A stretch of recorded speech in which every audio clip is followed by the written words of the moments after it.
And now Freddie Kitchens is here. I'm going to tell you something, no Giants fans. If you think that some miracle is going to happen where this team all of a sudden is going to straighten, this offense may be better, and if it is, obviously we'll know Jason Garrett is a problem. Okay, but listen.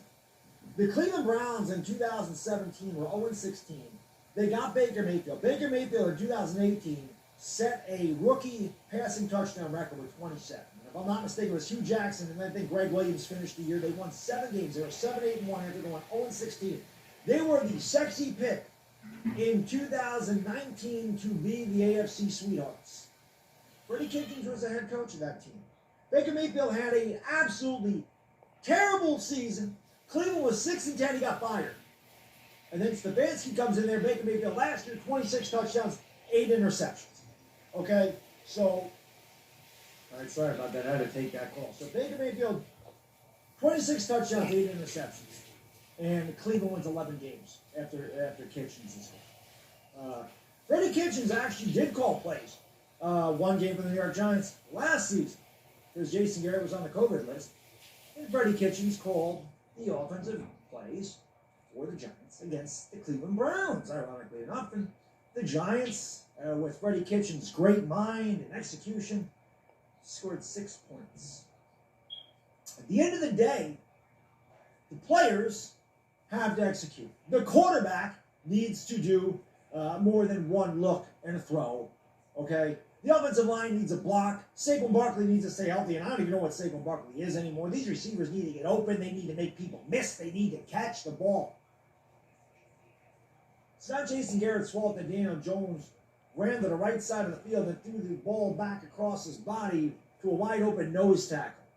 I don't even remember the guy's name. I'm sorry for forgetting his name. It's the only interception he's had in his career. He'll never have another interception. You couldn't have had an easier interception. Deion Jones, one read, rolling right. Peyton Manning even said it on the Manning cast. When you're rolling right and you just continue to look that way, the defenders are going to pick up on it. Devin White tipped the ball up in the air, was intercepted.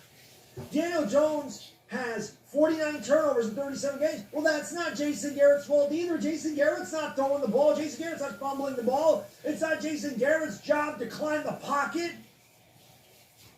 It's not Jason Garrett's fault that Daniel Jones can't process the play fast enough to succeed, or that he doesn't know how to climb the pocket or escape pressure or throw on the run or go through his progressions and try to find his third read at times. That isn't Garrett's fault. Kitchens is not going to make that better. Kitchens is not going to make the offensive line better. Kitchens is not going to make the head coach better. Kitchens is not going to make Patrick Graham's defense better or give us a pass rush.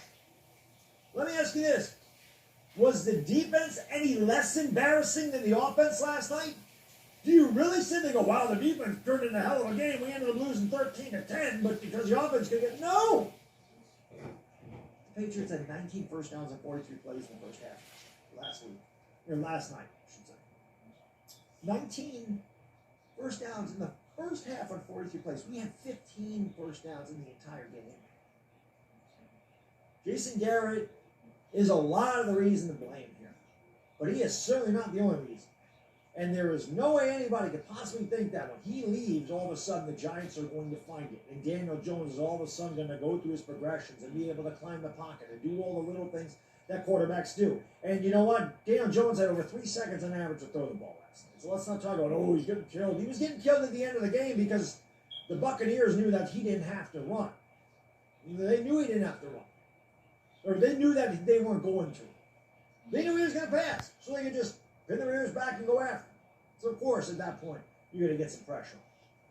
When you become one-dimensional, it's easy. And I read an article today that made a lot of sense. This is how little the Buccaneers thought about the Giants, okay? There was a play where Will Hernandez got called for holding. It was an incomplete pass. And if the Patriots, I do it all the time. If the Buccaneers are, why the hell do I call them the Patriots? And the Buccaneers, hello, McFly, the Buccaneers. Freddie Kitchens' game plan ain't going to make Daniel Jones work miracles. The offensive line block miracles. And it ain't going to make Saquon Barkley what he was in 2018. And it ain't going to make Kenny Galladay worth $72 million. And it ain't going to make Dave Gettleman's piss-poor draft picks any better. Jason Garrett is a pound of flesh, He is part of the problem. But he is not the entire problem. At all. But like I said, he's the first domino, many to fall. Merritt felt like he needed to make a move. Let's give the fans a pound of flesh. Let's get rid of Jason Garrett. It ain't going to change anything. Fire Gettleman. You want to make a statement? Fire him today. Fire him tomorrow. Fire him this week at some point. Okay? Fire somebody else. Because Jason Garrett, like I said, man, a small part, well, not a small part, he's a large part of what was going on here, but there's a lot bigger problems than Jason Garrett. A lot. And again, I understand the Giants fans will love the fact he was fired. I don't have a problem with him being fired at all. But again, it's not going to work miracles. This team is what it is. It's poorly constructed. The Giants overvalue talent. They always have. They overvalue their talent. These guys are not a good team. They are not good players. They do not play well as a team. They do not execute. They shrivel up in big spots. They do not know how to produce on either side of the football. That has a lot to do with the head coach and the inability for these players to make plays. And as much as Jason Garrett, as much as fans would love to blame Jason Garrett for everything that goes on here, that was a joke for last year, was that it's Garrett's fault. Everything is Garrett's fault. Garrett's this, Garrett that, Garrett's fault. Well, when the Giants continue to fail, I want to see who these fans that just sit there and blame Jason Garrett for everything are going to kick around now. Because their kick toy is gone. Unless the Giants